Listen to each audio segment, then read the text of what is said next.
Buenas noches, bienvenidos y bienvenidas a este espacio de IntelliJuris en nuestro programa mensual de democracia y elecciones. El día de hoy vamos a tener un tema que hemos titulado Centralización electoral, ahorro o riesgo democrático. Y para reflexionar sobre lo que implica, en su caso, la desaparición de las autoridades electorales locales, tenemos el día de hoy a dos grandes invitados. Nos acompaña la consejera Vera Juárez Figueroa y el magistrado Vladimir Gómez Anduro, a quienes agradezco el espacio que abrieron en sus agendas para estar el día de hoy con nosotros. Y bueno, también quiero agradecer a la magistrada, em, perdón, em, Alma, que estaba convocada aquí con nosotros, pero que por motivos de agenda no pudo acompañarnos y por eso agradecemos con mayor énfasis a la consejera Vera que nos acompaña el día de hoy. Antes de iniciar con eh, el tema que nos convoca el día de hoy, me voy a permitir leer las semblanzas de nuestros invitados. La consejera eh, Vera es, discúlpenme un segundito porque creo que por aquí se me fue mi semblanza. Siempre pasa en esto, ¿no? La consejera Vera Juárez Figueroa es consejera electoral del Consejo General del Instituto Estatal Electoral de Baja California desde octubre del 2021.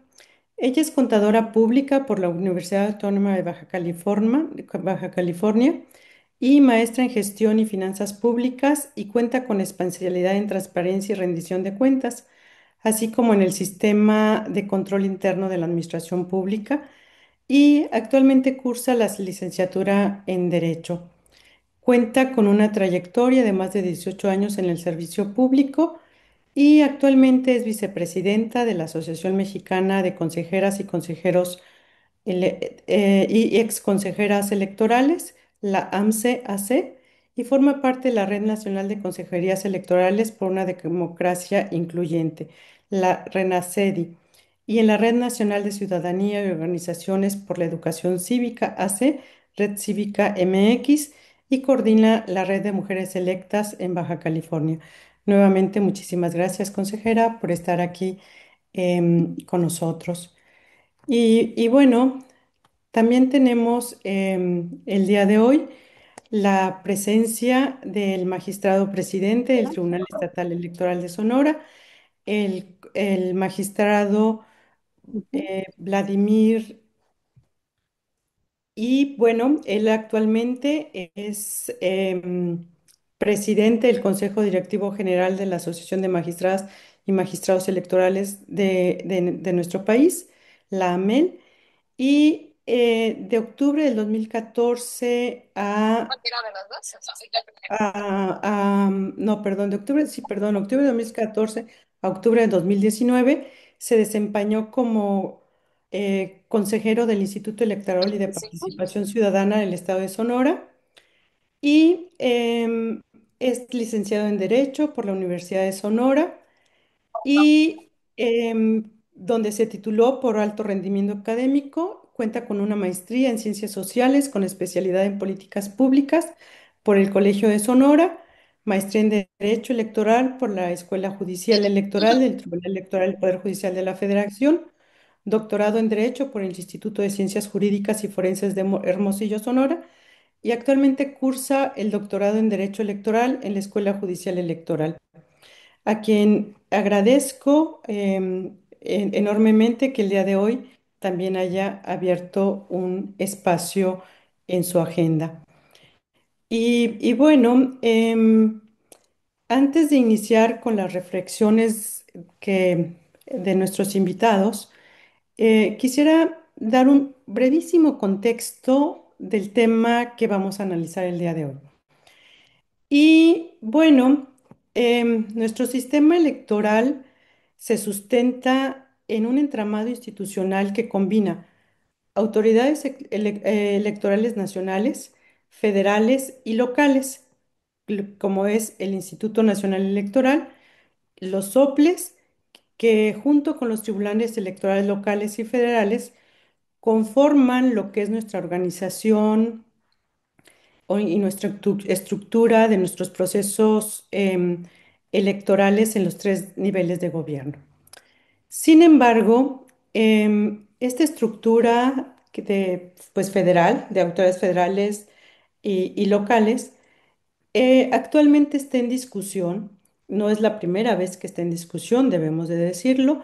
Ya en la reforma electoral del 2014 se planteó también el tema de la necesidad de desaparecer a los organismos electorales locales. En ese momento no se planteaba de los tribunales, solamente de los institutos. Y nuevamente ahora con los trabajos de la Comisión Presidencial para la Reforma Electoral, pues se han vuelto a escuchar estas propuestas que plantean básicamente la posibilidad de centralizar la organización de los procesos electorales en una sola autoridad, que sería el INE, y tal vez se convierta en el INEC, pero bueno, y que sería como la única autoridad eh, administrativa electoral para la organización de las elecciones. Y también se plantea que se elimine los tribunales electorales locales, dejando el Tribunal Electoral del Poder Judicial de la Federación como la única instancia jurisdiccional en esta materia. ¿Cuál es la justificación que está en el debate público para esta propuesta? Bueno, pues algunas voces plantean que lo que se busca nuevamente es la economía, ¿no? Ahorrar recursos. Pero también hay otras voces que hablan de una uniformidad operativa, porque no obstante que hay las autoridades electorales locales tienen por ahí ciertas directrices, pues se habla de que no todos trabajan de la misma forma. También se habla de un posible combate a los, lo digo entre comillas, posibles fraudes electorales locales, y que con ello se daría una mayor supervisión pues nacional a un proceso democrático nacional. Y bueno, esta propuesta ha generado un importante debate y por eso nos convocamos el día de hoy para analizar lo que implica para el federalismo electoral y la calidad democrática. Algunas voces, no solamente de parte de los organismos y de los tribunales electorales, debo de decirlo, hay voces de expertos, voces de la academia, voces de organizaciones de observación electoral que han advertido que desaparecer estas instancias locales podría representar un retroceso institucional. ¿Por qué? Pues porque se perdería esta cercanía y este conocimiento y esta expertise que tienen estas autoridades, pues precisamente de su circunscripción. Nadie sabe más que los consejeros, por ejemplo, de Oaxaca, pues cuántos sistemas normativos tienen y cómo están sus comunidades y cómo se organizan. O bien tenemos aquí al magistrado de Sonora, que también nos podrá decir cómo es la dinámica local, o la magistrada de Baja California, que también nos puede decir cómo es esta dinámica local. Esto es, los contextos locales no necesariamente reflejan o deben de estar em, inmersos en un contexto nacional, pues tenemos una especialidad estatal y pues esto también se dan contrapesos regionales. Esto es básicamente lo que vamos a discutir el día de hoy, reflexionar si el INE tendría esta capacidad logística, porque pensemos que no solamente se trata de organizar las elecciones federales, sino las locales de las 32 entidades federativas, las de las demarcaciones territoriales de la Ciudad de México, y bueno, ahora tendríamos pues las judiciales federal y local y las de los sistemas normativos. Por eso, una cuestión fundamental es si centralizar esta función electoral realmente representa un ahorro en el presupuesto, pues alguien tendrá que hacer esa función, pero además hay una reflexión. Se dice que el costo por voto en México es muy caro.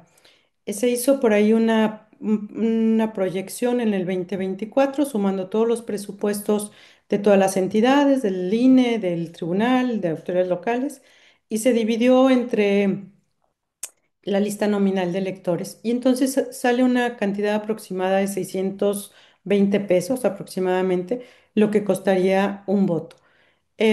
Yo dejo con esto cierro mi reflexión. Tendríamos que pensar si esa cantidad es onerosa para tener una verdadera democracia con estas instancias que actualmente tenemos en nuestro país. Y bueno, sí, ya me extendí un poquito en la reflexión, pero era un poco para dar el contexto. Em, Sin más preámbulos, yo le pediría a la consejera Vera, le plantearía el siguiente cuestionamiento. ¿Qué tan viable es en términos institucionales y operativos centralizar la organización de elecciones en el INE, eliminando a los OPLES? La idea es, efectivamente, el INE cuenta con esta capacidad técnica, logística, financiera y de personal para asumir la organización total de todas las elecciones. Y bueno, sí, efectivamente, cómo afectaría al federalismo electoral. Consejera, nuevamente muchísimas gracias y pues le cedo el uso de la palabra. Muchas gracias, estimada Rosa María. Muchas gracias por la oportunidad y la invitación de estar aquí. Aprovecho para enviarles un cordial saludo también de parte de Alma Alonso, la consejera presidenta de la Asociación Mexicana de Consejeras Estatales Electorales AMSE, en la cual yo la acompaño como vicepresidenta. También agradecer el honor de estar compartiendo foro, este escenario con el magistrado Vladimir. Tuve el gusto de conocerlo allá en Sonora en una ocasión. Qué gusto que podamos coincidir. Y qué oportuno lo que comentan Rosa María y este trabajo que hacen para que pueda las personas que nos estén escuchando reflexionar sobre la importancia o el impacto que podría traer una reforma que aparejara la centralización de la organización de las elecciones en un solo órgano electoral. También como antecedente, como tú bien lo dijiste, desde el 2014, con esta reforma de gran calado, se cambiaron la forma en la que se venían organizando las elecciones y que incluso una de las situaciones que pusieron en la mesa fue la designación de los consejos electorales que no estuvieran a cargo de un congreso local, sino que se eligieran desde el INE con el objeto de tener una homologación de criterios en la designación de las personas a cargo de la organización de las elecciones y también pues garantizar la imparcialidad en los comicios. Esto ha venido así desde esos años, desde el 2014, donde la reforma en el artículo 41 de la Constitución estableció que tienen que coexistir tanto los órganos locales, que aquí nos vamos a referir a ellos como OPLES, organismos públicos electorales locales, como el Instituto Nacional Electoral, y definieron actividades que, si bien pareciera a primera instancia que el INE ya con su reglamentación actual tiene la organización completa de las elecciones y da las directrices a los locales, en la vía de los hechos, la realidad en la práctica, esta uniformidad de criterios que el INE implementa a través de su normativa a los soples fue necesaria para justamente generar una homologación en el diseño y en la organización de las elecciones. Esa es la primer situación por la que el espíritu de la reforma del 2014 lo hizo, para que la calidad de las elecciones fuera la misma en todos los estados y que hubiera uniformidad de criterios. Por eso es que hay lineamientos que se aplican a nivel local que emite el INE. Sin embargo, la operatividad de la elección que hacen los organismos locales es muy compleja. Hay primero, y lo dijiste con mucha claridad, hay una cercanía con lo local, con las municipalidades, con las poblaciones, con los grupos en situación de vulnerabilidad, por ejemplo. Hay un conocimiento sobre la instalación de los consejos distritales, ya sean distritales o municipales, para la elección local. Y el INE, si bien tiene unas actividades muy específicas en las que aporta y colabora con los locales, vamos a referirnos con claridad, es la capacitación, el diseño de la geografía electoral y todo lo que tiene que ver con las mesas directivas de casilla, los funcionarios que están en las casillas y dónde están ubicadas, y por supuesto el padrón electoral, que son la base de datos de las más importantes que tiene el país. Fuera de esas reglas, todo lo demás, todo el otro trabajo se realiza en los organismos públicos electorales. Yo la verdad sí creo que es un poco simplista pensar que la centralización va a venir a eficientizar los procesos como premisa por el hecho de que un solo órgano controle, porque habrá mucha distancia entre lo que sucede en las localidades con las decisiones que se tomen en lo central. Esa, en primera instancia, va a generar ya una división, una brecha entre lo que está sucediendo en lo local con lo federal. Además, si bien el INE es una institución con una estructura muy definida, con áreas muy definidas y que tiene personal, no tiene actualmente, con la capacidad que el INE tiene, con las juntas locales que tiene instaladas, no tiene la capacidad técnica humana, ni financiera, ni de logística para realizar las elecciones por sí solos. Hay muchas decisiones que se toman, acuerdos que se emiten desde los consejos electorales locales, que si un solo consejo nacional tendrá que tomar todas esas decisiones, pues tendría que estar sesionando desde 6 de la mañana hasta no sé qué horas para poder alcanzar a tomar las determinaciones de todas las entidades federativas. Sería muy complejo. No creo, y hasta ahorita yo creo, si bien es una institución con una organización envidiable a nivel internacional, no le alcanzan los recursos que tiene actualmente. Y al final, ¿eso qué implica? Pues implica que tenga que crecerse el INE. Lo que se está dejando de hacer en los organismos locales, pues tendrá que crecerse el INE. Entonces, la premisa también de que significa un ahorro para la federación o para el país en el ejercicio de los recursos públicos digamos, equivocada, porque realmente solo se trata de una transferencia de recursos. Y lo voy a explicar con mucha claridad. Cuando organizamos las elecciones locales, el INEC, por las actividades exclusivas que ya mencionaba yo, que ellos hacían o nos aportaban, le pide un recurso económico a los estados. Eso se hace a través de un convenio de colaboración, donde puede oscilar ese convenio de colaboración del 24% del gasto total del OPLE hasta el 40% del gasto total del OPLE por coadyuvar con las actividades que la Constitución le establece. Entonces, imagina si ya sí ahorita requiere recurso estatal, el INE, para hacer esta elección concurrente, ¿cómo será ahora cuando haga la elección total? Entonces, en términos llanos, se traduce en una transferencia de recursos que nada más se dejaría de estar transfiriendo al OPLE y se va a estar transfiriendo al Instituto Nacional Electoral.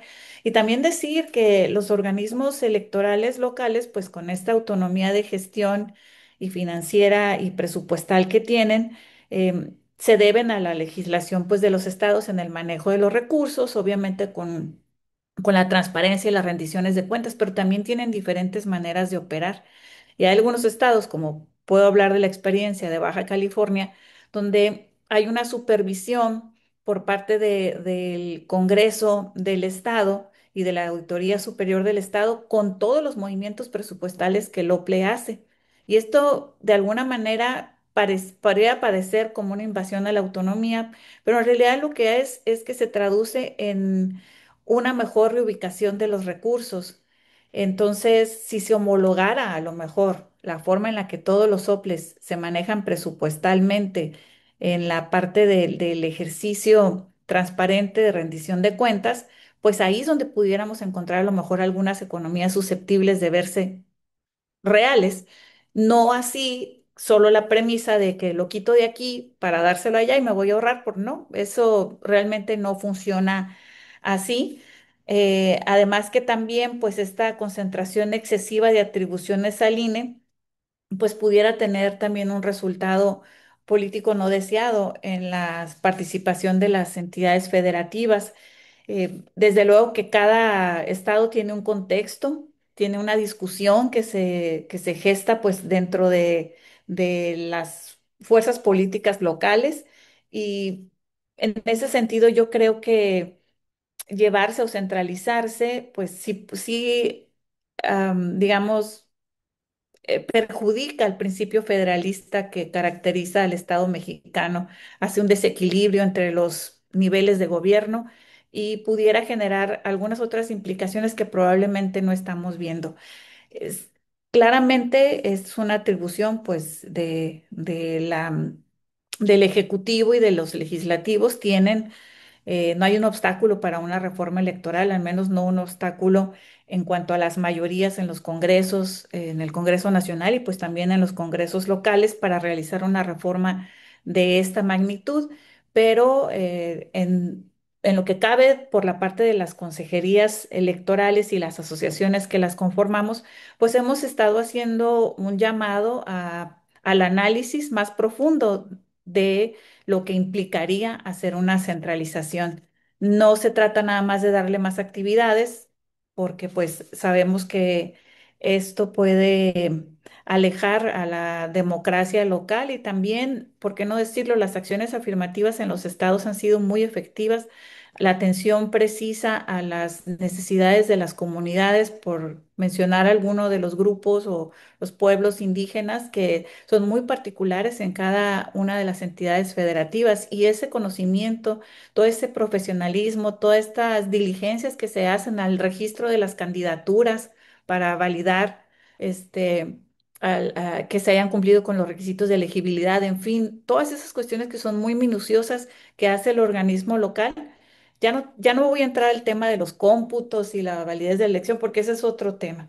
Yo creo que más bien habría que explorarse, si la premisa es el ahorro, habría que explorarse otras vías en el que se pudiera hacer más, menos onerosas las elecciones, como tal vez la implementación de voto electrónico, del voto por internet, bueno, que tiene sus implicaciones, habría que analizarla. Pero no así la centralización, porque eso pareciera más bien como una salida simple, pero no lo es en el fondo.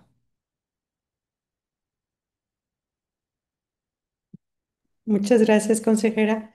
Yo simplemente me pongo a pensar en el registro de candidaturas de municipios. Si son 2.478 municipios en el país, ya quiero ver al Consejo General del INE, ¿no? Haciendo el tema, pero bueno, son cosas que hay que seguir reflexionando. Magistrado Vladimir Gómez Anduro, usted tiene una doble camiseta.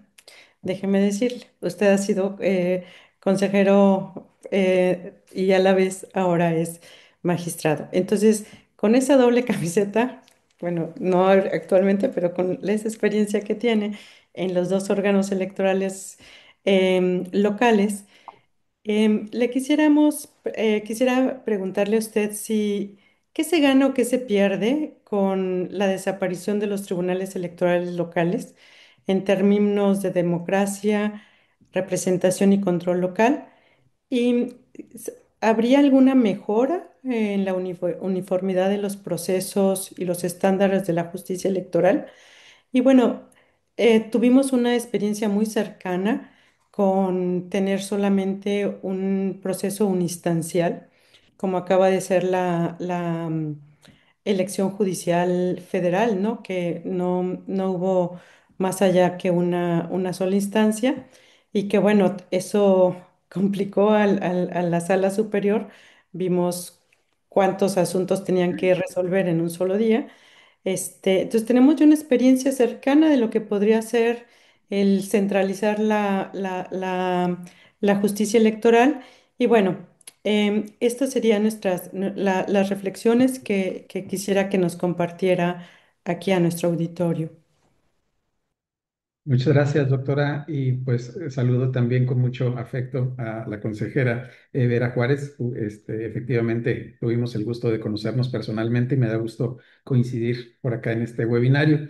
Retomaría algo con lo que usted inicia, doctora, la presentación.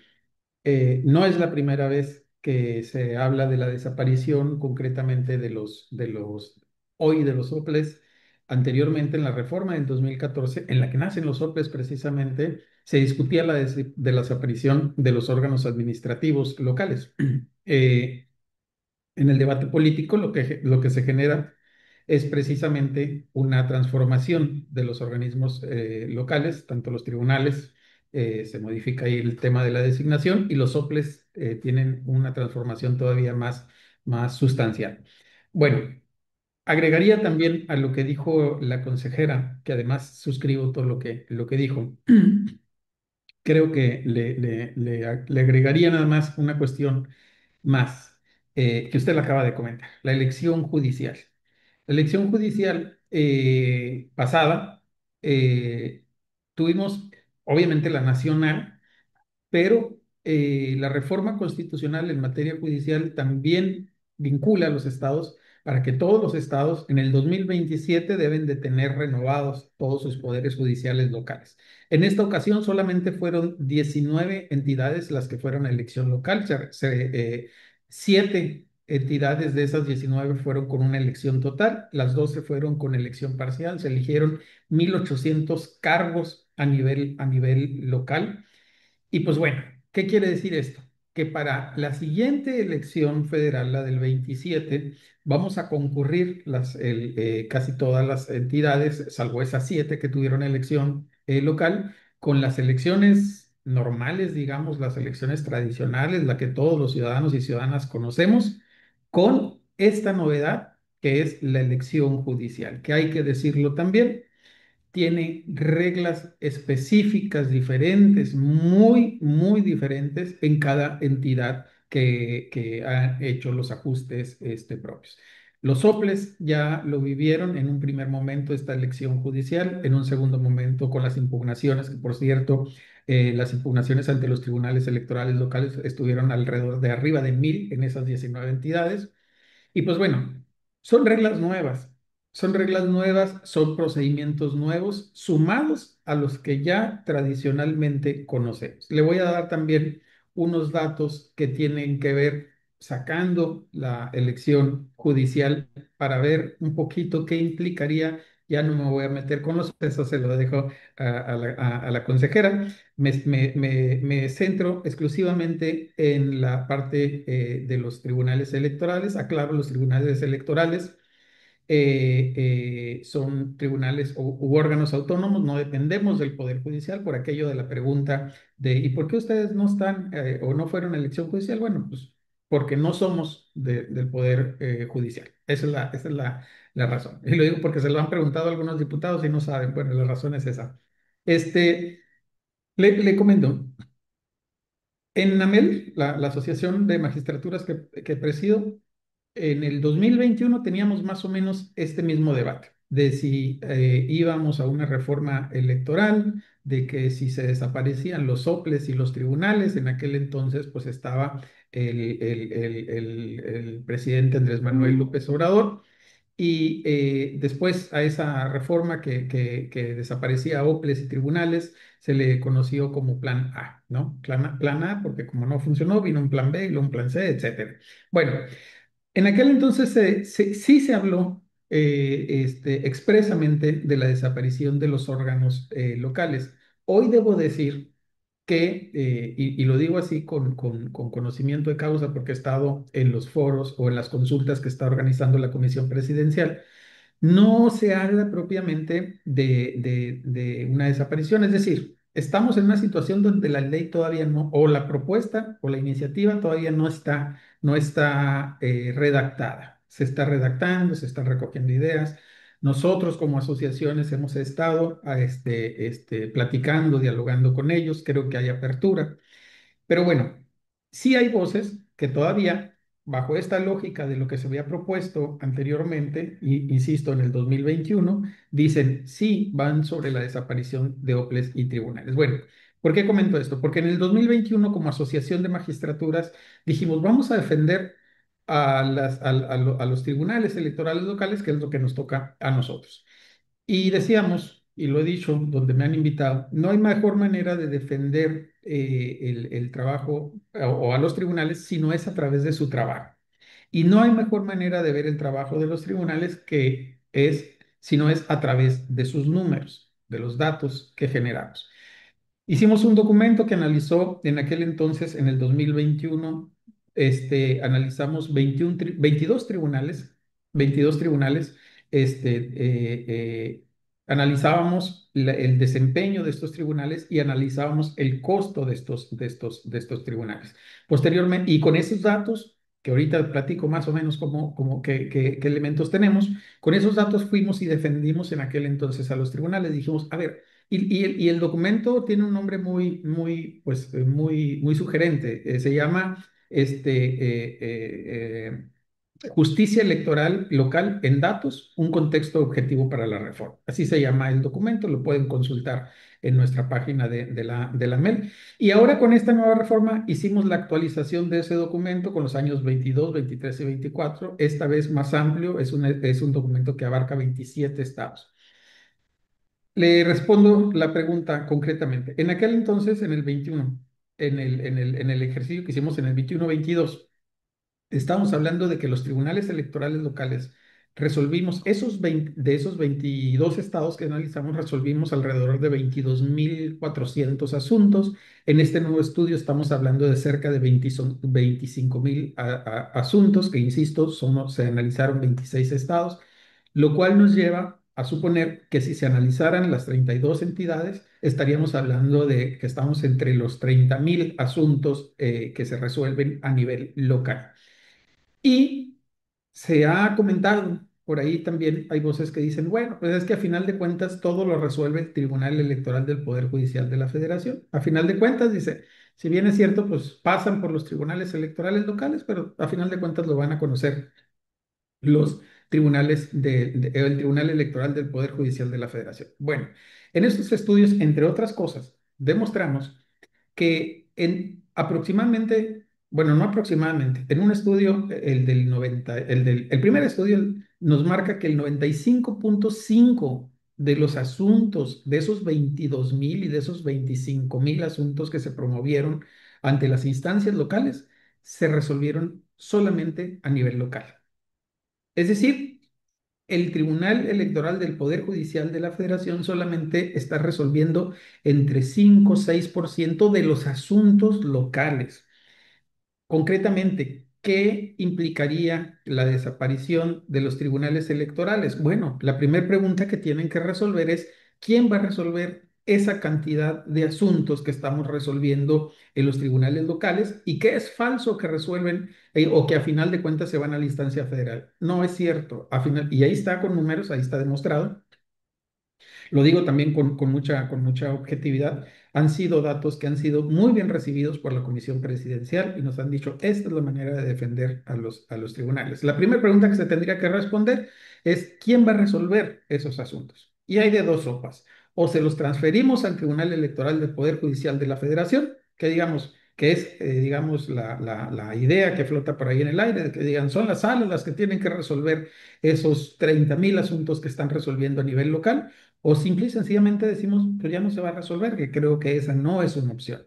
Creo que se tiene que seguir resolviendo. Y bueno, si decimos, bueno, que se vayan a las salas del Tribunal Electoral del Poder Judicial de la Federación, pues bueno, actualmente el Tribunal Electoral del Poder Judicial de la Federación, con su propia estructura, no tiene la capacidad suficiente para la demanda de asuntos que ellos resuelven a nivel nacional. ¿Qué quiere decir esto? Que implicaría un crecimiento muy grande del del Tribunal Electoral del Poder Judicial de la Federación. Ya lo dijo el magistrado Felipe de la Mata. Desaparecer a los tribunales locales implicaría al menos abrir dos salas regionales más de las cinco que actualmente tenemos. Implicaría abrir dos salas más y eso implica obviamente un impacto presupuestal. Cierro esta primera participación con un dato adicional. El estudio demuestra que el costo promedio de los tribunales que analizamos es de 0,08% en año no electoral, que crece a 0,09% en año electoral en relación a los presupuestos de los estados. Es decir, con ese costo, si le queremos llamar así, costo, resolvemos esa cantidad de asuntos que en una concretamente, respondiendo a la pregunta que usted hace, ¿qué pasaría? Pues bueno, tenemos que empezar a discutir qué va a pasar con esos asuntos, quién los va a resolver y con qué costos los va a resolver. Muchas gracias, magistrado. Una idea que flota también en del ambiente de la comisión y que a mí en lo personal no me queda muy clara es que las salas regionales, abro comillas, absorberían a los tribunales locales. Y yo digo, bueno, ¿a qué se refieren? ¿Harían como salas desconcentradas en en cada entidad federativa? Y entonces, ¿qué sentido tendría? No, o sea, es algo que no me queda muy claro esa palabra es que las salas regionales absorberían a los tribunales locales. Mm, O sea, no sé si usted tenga algo que nos pueda como aclarar esa idea. Como le decía, como no hay ideas, como no hay un documento, es difícil saber a qué se refieren. Y además, hay que ser también un poquito, digamos, objetivos en ese tipo de debates. Los miembros de la comisión presidencial no han hablado de una propuesta. Es decir, ellos no han dicho este tipo de cosas. Flotan en el aire por situaciones que ya vivimos la vez pasada y que la vez pasada la propuesta era una sala local, decían ellos. Podemos sustituir a a los tribunales locales, hacer una sala local que pertenece al Poder Judicial. Pero bueno, esto no está en esta nueva discusión. ¿Y qué era esa sala local? Bueno, pues hasta ahí sé, ¿no? No quedaba claro qué era esa sala local, simple y sencillamente decían, ellos van a resolver en primera instancia lo que resuelven actualmente los tribunales electorales locales. Yo creo que tengo eh, voy a decirlo así, percepción optimista respecto a lo que pueda pasar en la reforma. Lo digo con sinceridad, he estado como invitado en en los foros, he estado en la Ciudad de México, he estado en el foro de aquí, de mi estado, de Sonora, he estado en contacto por esos trabajos de la comisión con los integrantes y además con ciertos, digamos, actores claves. Justo ayer venía llegando de una reunión con el diputado Sergio Gutiérrez, el diputado Monreal. Como asociación pedimos esas reuniones y creo que están recibiendo con mucha apertura nuestros puntos de vista. Les entregamos los documentos, nos dijeron y nos manifestaron, dijeron, estamos de acuerdo con ustedes. Es decir, creemos insisto, no estoy hablando solamente por los tribunales, porque aquí está la consejera, pero nos decían, creemos que los tribunales deben prevalecer y nosotros estaremos en esa sintonía. Y además, pues tenemos que esperar lo que diga la comisión. Una vez que la comisión haga el primer saque, pues empezaremos el debate. Ahorita no podemos, digamos, abrir un debate sin un documento claro, ¿no? Tiene toda la razón. Estamos en el mundo de las especulaciones, pero muchas gracias por la precisión. Y bueno, consejera Vera, una inquietud. Em, ¿Hay algún una evidencia en algún país o en nuestro propio país de los resultados que se puedan dar cuando se centraliza la organización electoral? Efectivamente se mejora la eficiencia y no se sacrifica la calidad. Em, Esa es una de las inquietudes bueno, que están en el ambiente, ¿no? Bueno, al centralizar, no está sacrificando la calidad democrática y también, así como lo acaba de manifestar el magistrado, las organizaciones de consejeros, los OPLES, han estado realizando propuestas de cómo se podría rediseñar este sistema que tenemos de distribución de competencias que nos pone la Constitución, bueno, muy clara, ¿no? Esto le toca a este, esto le toca a este, pues ahí no hay más que hacer, que ya sabemos que le toca a cada quien, ¿no?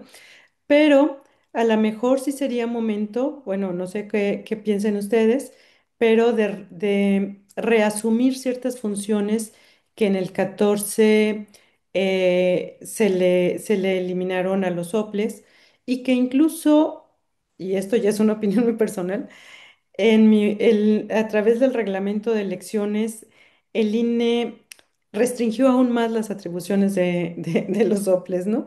Ese es mi muy personal punto de vista de que pues les dijo casi casi como un manual para armar, ¿no? O sea, un mecano, ¿no? O sea, esta piececita va acá, esta piececita va acá, o sea, no sé, se me hace que fue como muy extremo bueno, es muy particular punto de vista, ¿eh? Sobre el reglamento, pero me gustaría escuchar su opinión.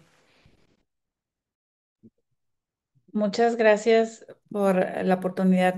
Es que fueron así como varias preguntas a la vez y no sé por dónde empezar. Pero bueno, así como en derecho electoral internacional, pues no tenemos datos o evidencias concretas que yo te pueda decir que demuestren que es más eficiente las elecciones o que hay un resultado más positivo en las diferentes aristas en los países que lo hacen así, pues en realidad no hay algo contundente, excepto los informes que han hecho las misiones de observación electoral a algunos de estos países.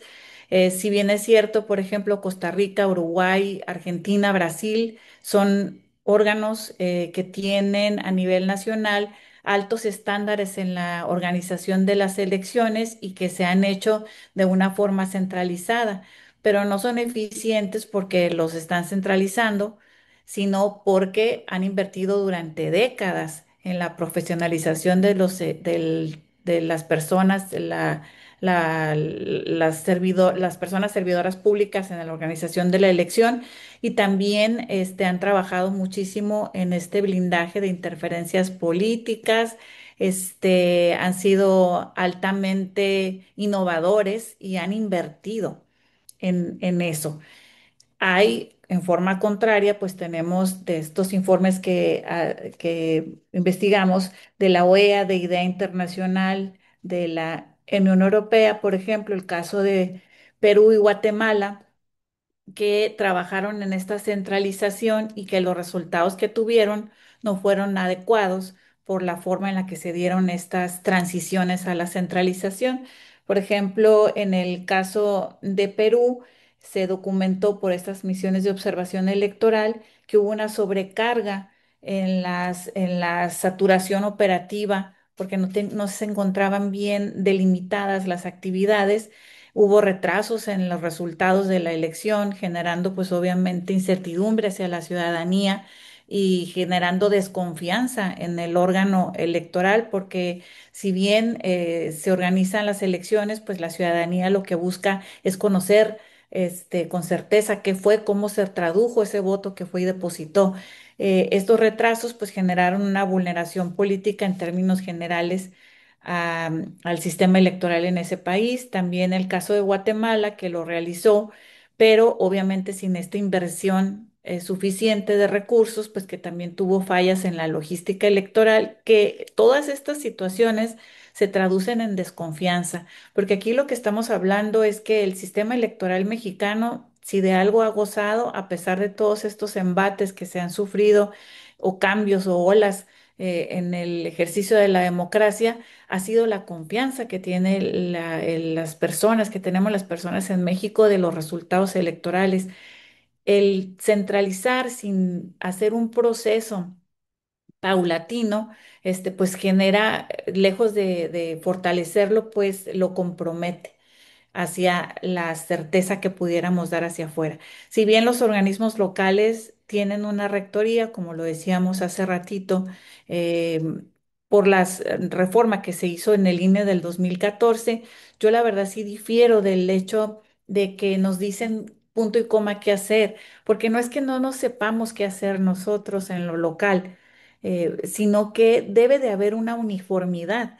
Antes de la reforma del 2014, que no existía esta uniformidad, pues los estados mostraban desigualdades operativas tremendas, desigualdades incluso de confianza. Entre un estado pudiera considerarse como una confianza, otro no, y pues no había una capacidad técnica, igual en todos los estados, incluso pues también esta autonomía que gozaban los organismos electorales cuando las consejerías eran designadas por el Congreso local, pues también de alguna manera tuvo sus repercusiones y sus voces negativas, que esto no estaba garantizando la imparcialidad de las elecciones. Entonces yo creo que sí, se bien se centralizaron algunas tareas y se homologaron criterios, eso no quiere decir que sea punto y coma qué, sino que la ciudadanía en cualquier lugar donde se encuentre reciba la información y goce de la misma calidad en la organización de la elección. Eso es lo que se busca,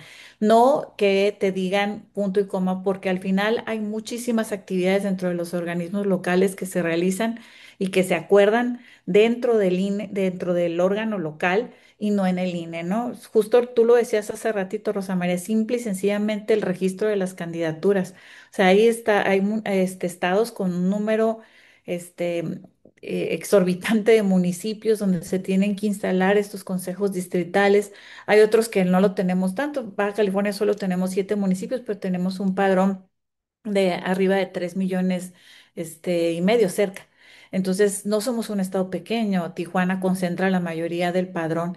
Entonces, estas particularidades, si bien hay un estándar en la organización de la elección, se analizan desde lo local. Yo creo que el sistema híbrido, que es el que tenemos nosotros, ni todo centralizado, ni todo descentralizado.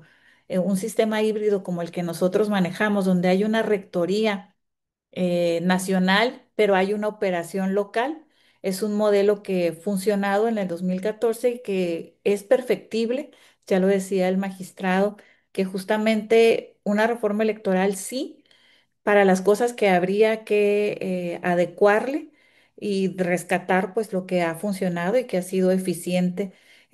Yo también coincido con el magistrado, hemos acudido, la AMCE ha acudido como consejeras en nuestros estados en lo local, pero también hemos acudido a la Comisión Presidencial en la Ciudad de México llevando propuestas. Acabamos de entregar hace una semana y media más o menos en el INE un documento con 45 ponencias de los 32 estados de la República. Se trabajaron foros de manera regional, donde comparecimos los estados, se cuento las circunscripciones, y entregamos estos documentos como propuestas para la reforma. Y las propuestas no tienen un modelo justo específico, sino se pretende pues el análisis en los temas para la AMSE. Lo que nos interesa mucho, una de las particularidades de la asociación, pues desde luego es la defensa de los derechos políticos electorales de las mujeres. Entonces se presentaron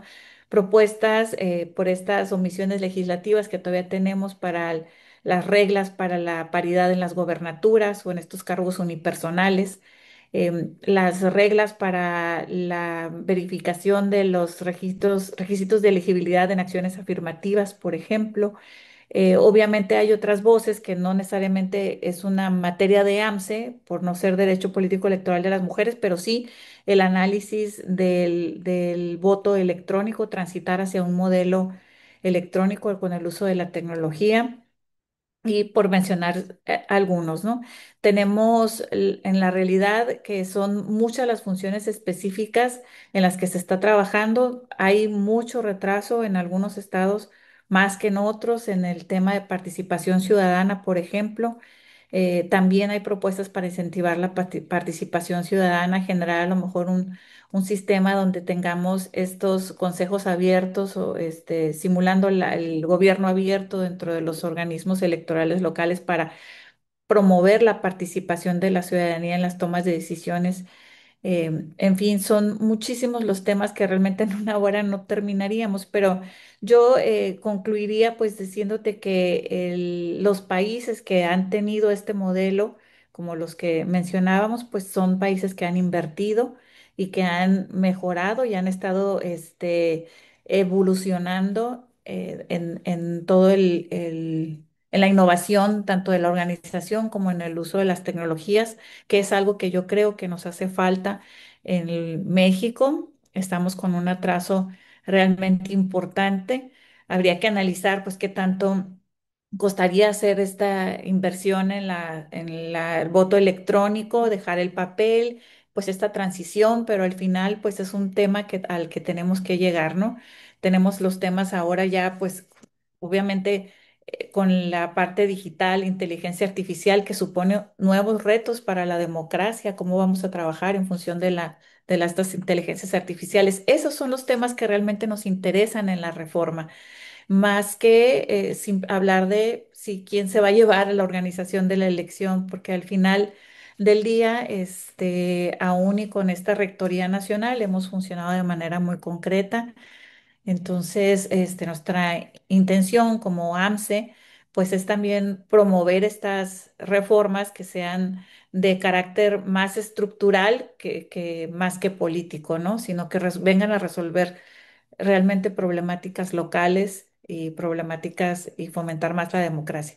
Ese es el tema que AMSE ha estado preocupado. Entregamos ese documento también para que se entregara a la Comisión Presidencial por conducto de la presidenta del INE, de Guadalupe Tadei. Y fue un trabajo muy arduo que hicieron las consejeras que estamos dentro de esta asociación. Entonces, pues creemos que puede ser muy positivo y que además también hemos ido con nuestra voz pues a defender el punto o a presentar las propuestas directamente a las audiencias que están programando. Muchas gracias, consejera. Un reconocimiento en verdad a los consejeras de los organismos locales electorales es lo que han hecho en materia de acciones afirmativas. O sea, han ido mucho más allá que que una bueno, antes de la reforma del 19, las mayores reformas que se hicieron o las acciones afirmativas que están en las entidades locales lograron pues, que mujeres llegaran a municipios de relevancia, ¿no? Sobre todo en muchísimos entidades, pues se establecieron que las mujeres tenían que encabezar municipios importantes, no solamente no perdedores, sino los principales municipios de las entidades federativas, ¿no? Entonces creo que esa ha sido una labor de ustedes que pues ha dado grandes frutos, ¿no? Entonces, creo que es como las grandes banderas que hay que defender, ¿no? Y que hay que poner ahí, de lo que han hecho sus asociaciones. Y bueno, pues, magistrado Vladimir, una reflexión sobre la justicia electoral local es que en todas las entidades federativas encontramos normas procesales diferentes. O sea, a diferencia de los códigos de procedimientos electorales de las entidades, en materia de procesal, pues ponen sus plazos diferenciados, En algunas entidades son 5 días, en otras sí se van a los 4, en otras se las amplían a 6, en otras hay recursos por ahí que no existen en la federación. En fin, hay de todo en la normativa, pues nacional, ¿no? En materia de justicia electoral, en la materia procesal. Ese sería un primer tema que se tendría que, en el caso de que esto tuviese un avance y se caminara hacia allá, pues tendríamos que tener primero una homologación normativa, ¿no? Este, pero, pero además, Em, bueno, como usted ya lo dijo, esto pues no sabemos qué está escrito, pero bueno, sí sería un tema a reflexionarle a los diputados, ¿no? O a los legisladores. Ojo, si hacen esto, pues hay que tener la norma procesal unificada, ¿no? Y bueno, no sé si también nos pudiera comentar si al concentrarse la justicia electoral en el Poder Judicial Federal, em, ya lo comentaba un poco, pero esto generaría un cuello de botella con los números que ya nos acaba de explicar. Pero además, y yo sigo insistiendo en ello, em, el tener menos instancias o tener solo instancias, por ejemplo, en la federal, que nada más tuvieron una instancia, solamente se combatió ante sala superior, ¿no? O sea, no había forma de, pues lo que te decían ahí ya, no había más, ¿no? El candidato que le dijeron, pues no, no tienes ninguna razón, pues ya se quedó con eso, ¿no? Este, a lo que voy es que siempre es importante tener, pues, órganos superiores que revisen, o sea, primero, órganos, primeras instancias que analicen este gran filtro que hacen las instancias locales, em, que sean revisados por autoridades federales.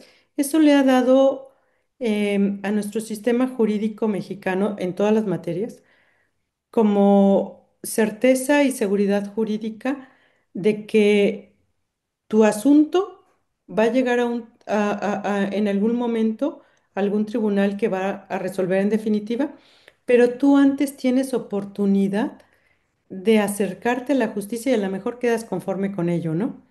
O sea, tal vez no, y por eso están las otras instancias, pero que te den esa chance, ¿no? Esa es un poco mi inquietud, que te den esa oportunidad de cuando menos, bueno, pues estoy aquí en la primera, ya estuvo bien, me conformo, el gran porcentaje, el 95% en materia electoral nos dice usted se conforma, pero si no, pues que tengas otra instancia, que no te quedes con una sola instancia. Bueno, ya me extendí, pero es que eso me causa mucho conflicto mental de que nada más nos quedemos con una instancia. Bueno, a ver, me voy rapidito. Tema como la homologación del sistema de impugnación, vamos a llamarle así. Creo que aun que no haya desaparición de organismos locales, tiene que hacerse una revisión del sistema de medios de impugnación, tanto local como federales. Es un sistema complejo, es un sistema que no cualquier abogado puede litigar y nosotros como tribunales electorales lo vemos. Siempre que alguien se mete a la materia electoral, decimos él no sabe nada de derecho electoral porque es un sistema muy complejo. Yo creo que, insisto, independientemente si viene o no la reforma, este es un tema que se tiene que revisar. Hay que repensar nuestro sistema de medios de impugnación y de ahí también el tema de los 32 sistemas locales que tenemos. Posiblemente si pudiéramos hablar de un código único que ahorita están muy de moda en materia penal, en materia familiar. ¿Por qué no pensar en uno en materia electoral? Y eso no rompe con el sistema federal. Dos, el cuello de botella de tema número dos. Paso al siguiente tema, el cuello de botella del que comenta, efectivamente, decía hace un momento en la primera intervención que tenía, estamos hablando de que aproximadamente se llevarían 30,000 asuntos al Tribunal Electoral del Poder Judicial de la Federación. Si no se resuelve, o sea, o si creemos que el Tribunal Electoral, con su estructura actual, puede resolver esos asuntos, es imposible. Efectivamente se va a generar no solamente un cuello de botella, se va a generar un nudo donde esos asuntos se van a dejar de resolver. Va a depender de si esto llegara a suceder, que creo que no va a suceder, pero si esto llegara a suceder, tendría que pensarse en los organismos o las estructuras que van a resolver o que van a atender esos 30.000 o más de 30.000 asuntos que estamos resolviendo los tribunales electorales locales. Y finalmente el tema de las instancias, que es un tema muy, muy importante, pero además es una disposición constitucional. La misma Constitución dice que deben haber dos instancias. Y quien comenta que las salas regionales pueden ser una primera instancia y la sala superior pueden ser la segunda instancia, es que desconoce la naturaleza actual del Tribunal Electoral del Poder Judicial de la Federación, porque digamos, la sala superior no es una tercera instancia. La sala superior es un órgano constitucional. Solamente hay dos instancias, nosotros como primera, las salas regionales como segunda, y la sala superior es un órgano constitucional que solamente se limita a cuestiones de constitucionalidad. No puede ir más allá. Es decir, en definitiva, las salas regionales son las últimas instancias, de tal manera que plantear este esquema, primera instancia salas regionales, segunda instancia sala superior, rompe con este esquema constitucional y habría que cambiar la naturaleza de fondo del Tribunal Electoral del Poder Judicial de la Federación para poder darle ese cumplimiento y desnaturalizaría el sistema actual. Entonces, pues bueno, insisto, estamos hablando al aire, creo que son muchas ideas que espero se estén considerando. Son este tipo de ideas pues las personas que van a tomar la decisión deben estar considerando a final de cuentas. Magistrado, pues muchísimas gracias, consejera. Y bueno, efectivamente estamos hablando todavía sin un documento de iniciativa y son ideas, ¿no? Que están ahí en el ambiente de los electoreros, digo yo, este, pero que finalmente pues son reflexiones que sería importante hacer. Y si me permiten, una vez que tengamos una iniciativa sobre la mesa, me gustaría mucho tener un segundo webinario con ustedes, comprometerlos, que ya con documentos sobre la mesa, pues hacer una segunda, como una segunda reflexión ya sobre documento, ver que efectivamente em, retomaron de estas mesas y qué quedó escrito y qué se podría discutir, ¿no? Sobre ello. Veo que está una pregunta de Alejandra López Rodríguez ahí. Yo creo que, si me permite, me gustaría responder. Alejandra nos pregunta que si consideramos necesario modificar la forma de designación de los magistrados y o consejeros de los soples. Alejandra, primero que nada, muchas gracias por tu pregunta. Yo creo que sería muy, digamos, positivo que el procedimiento de designación de los magistrados siguiera un procedimiento similar al procedimiento por el cual se eligen los consejeros. Lo digo con total franqueza. Es más complicado en términos técnicos ser consejero que ser magistrado de un tribunal electoral. El Instituto Nacional Electoral a partir del 2014 fue generando un sistema de selección de consejeros muy profesional, digamos, imparcial, donde se someten a una serie de evaluaciones del